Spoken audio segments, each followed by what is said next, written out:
Make sure to check out the previous video in this series, link in the description.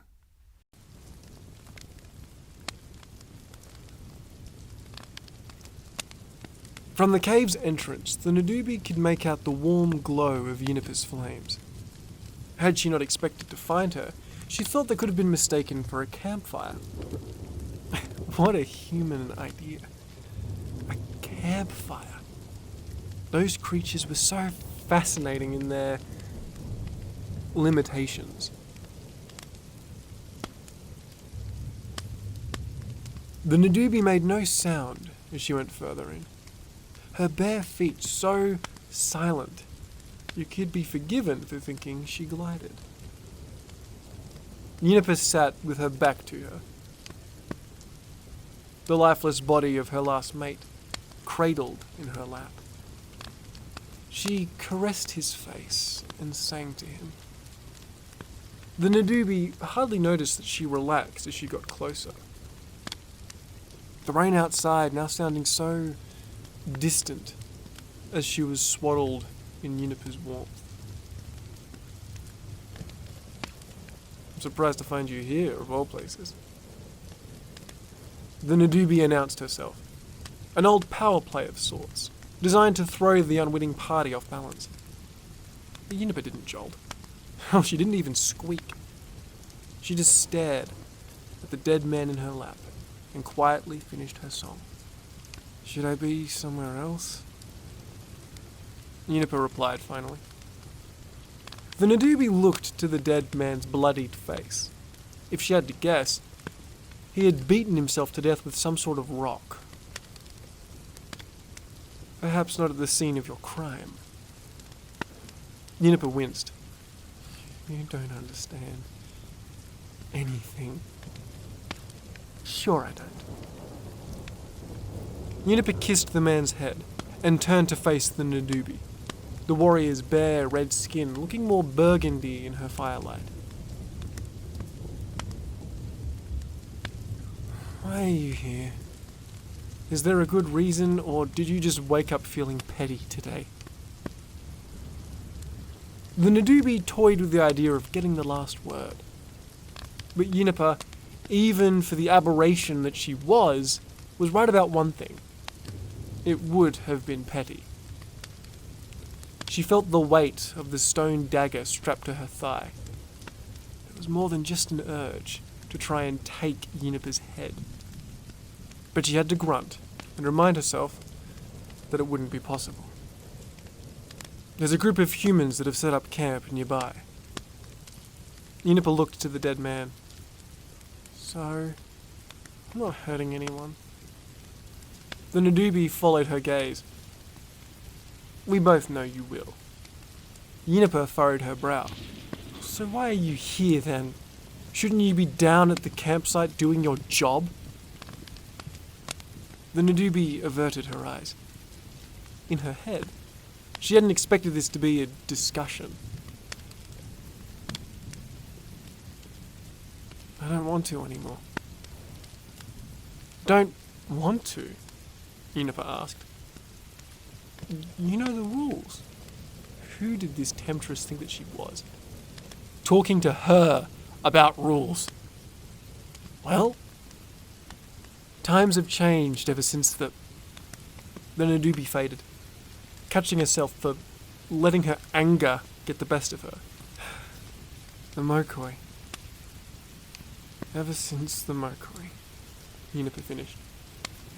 Yes. The Nadubi leaned against a cave wall.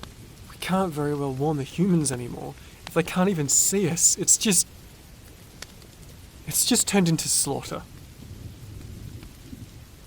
The Nadubi braced herself for a verbal counter. She left herself open to it. What do you mean you are no stranger to slaughter? Was the hypothetical comeback she'd expected.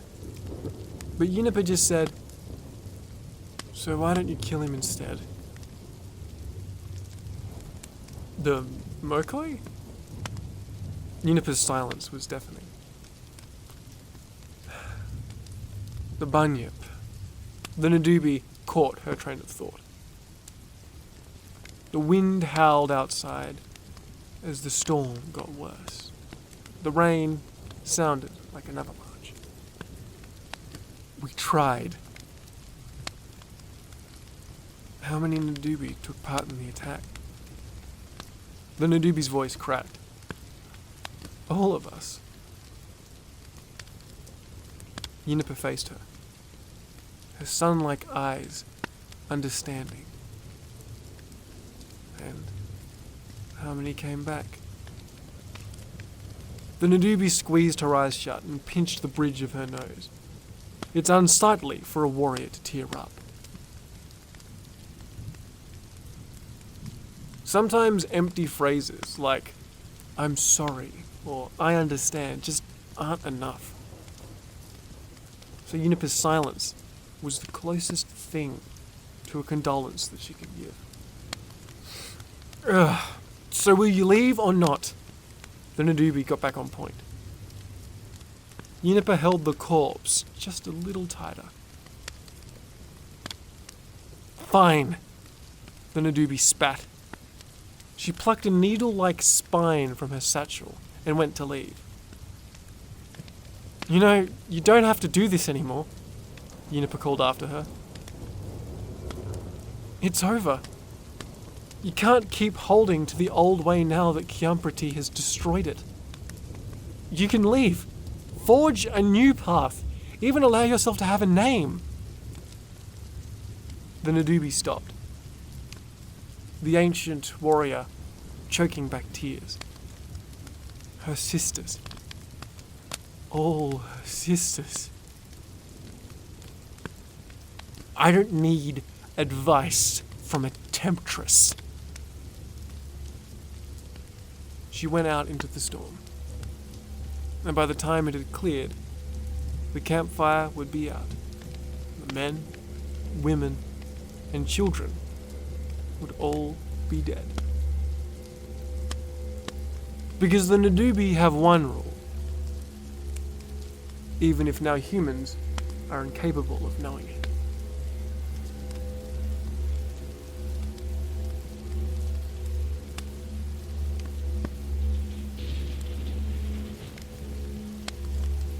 The Nadubi are a race of warrior spirits that can be found all over Australia. Mostly female, the Nadubi appear as red-skinned, semi-nude, demon-like creatures. However, instead of horns, their bodies grow needle-like spines that function as the Nadubi's primary weapon against humans. It should be noted that even though they have red skin and glowing eyes, these creatures are not inherently evil, nor are they demonic. In fact, unlike many other creatures, the Nadubi share no relation to the Bunyip in any way. The Nadubi act as the guardsmen of the southern land. Their role is to prevent humans from entering areas of spiritual significance, and, more importantly, areas where dark spirits and evil creatures roam. The Nadubi do this as they believe that any kill made by an evil creature makes it more powerful. And they can't simply go and kill the creature or spirit in question, as Nadubi are forbidden from physically interacting with creatures other than themselves and humans. The Nadubi have one rule. Do not enter the domain of dark spirits or evil creatures, on penalty of death. The original arrangement was, a Nadubi would give a group of trespassers one warning, and if they did not comply, the Nadubi would kill them. The kicker is, regular humans are incapable of hearing or seeing Nadubi. This is something that only practitioners of magic could do. It is believed that this originated as a sort of incentive for tribes or groups to remain spiritually connected to the rest of the world, and to never lose faith in the greater powers. Always, on pain of death, keep a spiritual leader nearby, for fear of angering a Nadubi. If a Nadubi decides to kill you, it plucks out one of its needle-like spines and stabs you with it. Once stabbed, you will have 1 day to remove the spine, or suffer a death wherein your internal organs liquefy. The problem again, though, is that only a spiritual man can see and interact with a Nadubi's spine. Thus, only they can remove it. So, what is the issue exactly? Why is it now that an encounter with a Nadubi is a death sentence? Well, when the sorcerer that would become known as the Mokoi went on a killing spree in the Bunyip's name, the magical practitioners who he was instructed to kill just so happened to be every single tribe's magic men. When the Mokoi killed all the other sorcerers of the land, not only did he doom himself to forever be cursed, but he also unwittingly sentenced hundreds to die at the hands of the Nadubi. A race of spirits so entrenched in their traditions that they could not change their ways, even in the face of redundancy. It is said that, in a desperate attempt to undo what had been done, the Nadubi executed an all-out attack on the Bunyip. The Nadubi numbered more than the stars themselves, and the Bunyip was but one. Now only a dozen or so Nadubi remain. Warriors without an order. Now more murderers than guardsmen. Crippled by their one rule.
G'day guys, thanks for listening to that video, and before I head off today, I just want to give a special thanks to my beautiful patrons, Lady Nevermore, Catherine Gordon, the Curator, and Skulk Queen.